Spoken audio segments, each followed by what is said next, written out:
Let's start with, how many people want to be in the film industry?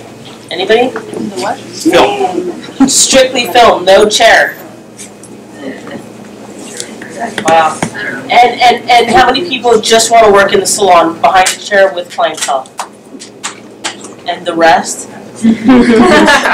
What else is there? Want to do both or wasn't listening? Okay. So, interesting. You know, I've done hair for 22 years, and I work in the film industry, and I work in the salon with a full clientele. I'm very rare. Most people don't do that because it's one industry or another or several industries. Maybe you want to work for a color line. Maybe you want to, you know, travel the world and work on stage and be an educator from the get-go. Maybe you do want to go own your own salon or work in Beverly Hills or work in any city in the country and you know, build a clientele. I can say by experience that whatever you want to do, stick to it or else you're going to pay for it in the end. Meaning, I work in film and I work behind the chair, so building my clientele is my first and foremost. That's where I, you know, make my money to survive.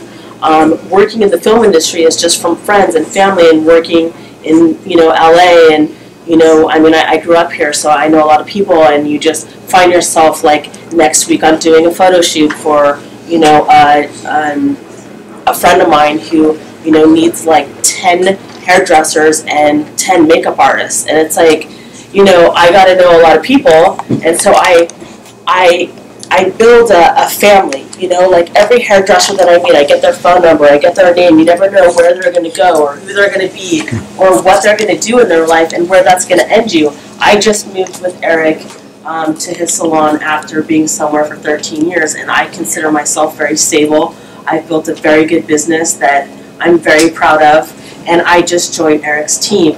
Now, I'm not going to bounce around. I took time and I decided where I was going to be. It's not something that I just decide to be here one day and I decide to be there one day. You'll never be successful. You'll never have people follow you all over town. They're going to love you because they're going to love you for you, and they will follow you.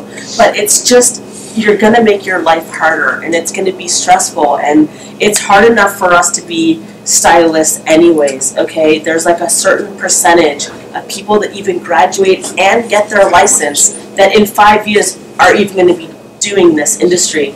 If you've been in this industry for more than 5 years, you're probably a lifer, and many don't survive.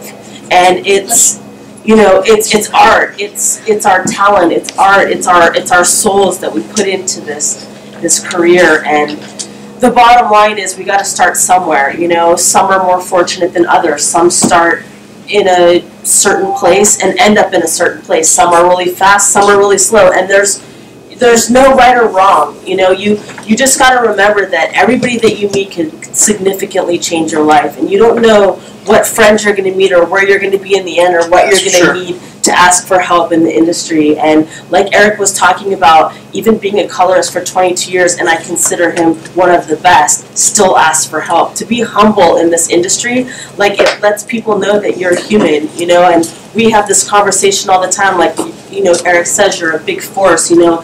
It's hard to be a worker among workers, especially when we're so out there and we're so creative and we have, you know, so much that we're putting into this, you know. And the thing about working from the bottom and working your way up is that you need to learn. We're always learning.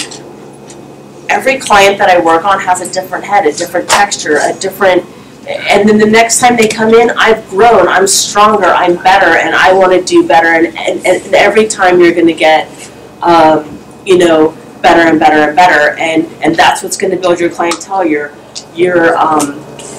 Your clients are out on the streets promoting you, and your clients, one's going to turn into 10, and 10's going to turn into 100, and you're going to keep getting better and better and stronger and meeting more people, and that's what's going to get you a really big life in this industry. All right, guys, I'm going to give a little advice too. I'm sorry, you done?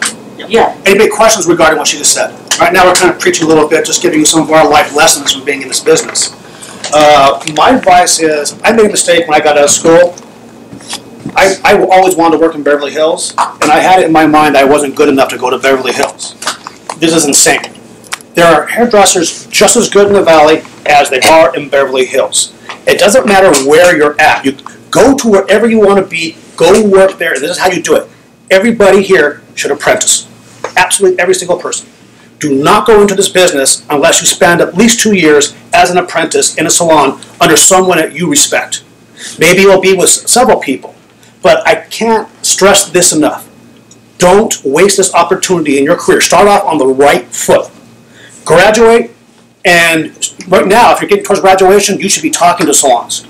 You should be going to the market you want to be in, meet several hairdressers, talk to the managers, tell them what your goals are. When we're in salons, we don't care where the hell you come from. All we care about is who are you? Do you have the personality and the kind of person we want to work with? Then we'll hire you. If you're not for us, like I get people sometimes, I can tell it's not going to be a good fit, but I'll recommend them someplace to go. If I know where you belong, I would check out these 2 salons. I think it'd be more your style. We have a rocker style salon where she came from. Ours is a little different. Ours is more, a working women, housewives type salon. And it doesn't mean her work changes, but there's different cultures of salons, even in the same town. So please, please make sure that you guys find 1 or 2 people that you respect and mentor them, under them. Do that. It's the best thing you can do. And go, once you get to a certain point of maybe 6 months into it, go out and get models. Okay? Just start doing models immediately while you still have your mentor with you who can guide you and help you. And of course, other people in the salon, if they see your efforts, they're always going to jump in and help you too. Don't be afraid to ask questions. But once you get learning, training, get models. Those models also turn into clients eventually. That's the only way you're going to learn. And I'll tell you this, when I became a colorist, I did it later in my career. I was 28. I was a terrible hairdresser. I was the worst. And I took this advice and I went to this guy who was a great colorist. I offered to work for free if he would just train me for 1 year. I said, give me 1 year and I'll be on the floor because I'll bring models in and I'll nail this. So he hired me. Of course, he paid me. And in 1 year's time, I was on the floor and I had a really good craft. And the hardest thing was to break away from him to do my own clients and formulate my own color. And the funny thing was, there's other colorists next to me. She's very advanced. She goes, what's wrong? I go, what do you know what to mix? She goes, you just got to grow balls and do it, buddy. Go. Yeah. Okay. So I did that, and you know what? It wasn't as bad as I thought. I did make mistakes. But see, failing is how you learn. If you're not willing to make mistakes, you're never going to grow. Nobody ever has done anything and achieved anything without failing their way to that spot. Understand? You have to fail by trying and doing. You don't learn by what you do right. You learn by what you do wrong. And then you fix it. And now you have that in your armory. I call everything my armory. Sports or what's this. All my tools are my armory. The more things I learn, the more things I fail at and master, are more tools and weapons I have in my armory to go the next job. Okay? Okay. Yeah, a lot of what he was saying too, it's just like you guys are here getting your education, which is the most important thing. And you're just getting started with your education because it really, really doesn't start until you get into the salon, like work experience. You're working there. And everybody's path is different. You know, all 3 of us up here are totally different. I came and I'm at a beat out so soon. I got a job at a salon in Mordilla Drive, Beverly Hills. And I was there 6 months and I'm looking around and it's just not the kind of hair I wanted to do. Coming from Sicily, it was a little bit more avant-garde, more fashion-forward, and they were doing like housewife hair and stuff. I was still fresh. I wanted to get the really cutting-edge education. So I knew Sebastian was out here at the time. This was back in the 80s. And I walked into their salon. I was like, oh, my God. I was blown away. The hair, the makeup, the clothes. And these artists were like no joke. These were some of the best artists I've ever worked with, ever. And so as an apprentice, I come in, you know, and they have to select you. You have to do an audition haircut for them. And some people didn't make it, you know, but it was the best education you could get. And again, education. So I assisted for a good year and a half, you know, and we had classes twice a week with models that we had to do. And then individual classes with your stylist. And so, again, that was my whole focus, was just education. I want to learn. I want to be really good at what I do. And you can choose to either be just a hair cutter, you can be just a colorist, or you can do all of it. You know, for me, I was like, I want to learn the whole business. I recommend all of it. You know, so I recommend that was my focus. And so going through that program was really hard, really difficult. A lot of people didn't make it, but I'm telling you, having that educational background, man, gives you confidence, and you can take anything on. It's like you're in a room, you'll be one of the best hairdressers in there, because you did the work to get there.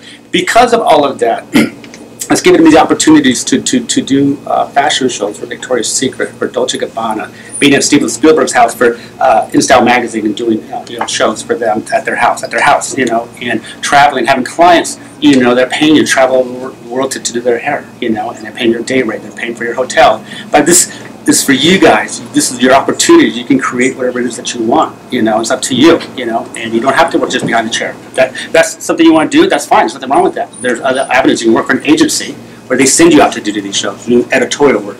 Do Emma Stone's hair, which I've done, and Chrissy Teigen, and Oscar parties and Emmys and Grammys. You guys can do that. It's available to you if that's what you want to do. So it's a fun career. I've been doing it for 30+ years. I never wake up in the morning like, oh fuck, I gotta work. And you guys are fortunate because you live in a city where our industry is entertainment. So those people need to go somewhere. They need to go somewhere to get their hair done. So, and a lot of people don't even want to come to the salon. They pay you to go to their house, and it's like twice the money, and it goes right in your pocket. You get to keep that. This is why I recommend as a colorist, I recommend you do both, because you just have more open to you of things you can do. You can heavily lean on color if you prefer that, but I do recommend cutting, blow drying, and extensions. Anything that you feel passionate about, do it all, because there's all different ways to make money. All right? And just so you guys know, we are putting together a team for education. You guys are welcome to contact us, and you can choose one of us, two of us, three of us. If you want to do that, we're open to that. And our salon in Beverly Hills, it's a new thing we're starting because we're bringing back education. One thing we've noticed in our town, education seems to have just completely gone, and it's terrible. So if you want to get into a salon, they're going to teach you classes. If the salon's not doing, be with a stylist, it's going to take time to teach you classes. Because I'm telling you, that's where you really need to learn your education and grow and build your career. Okay? Any questions about anything? Do you guys have Instagrams or ways to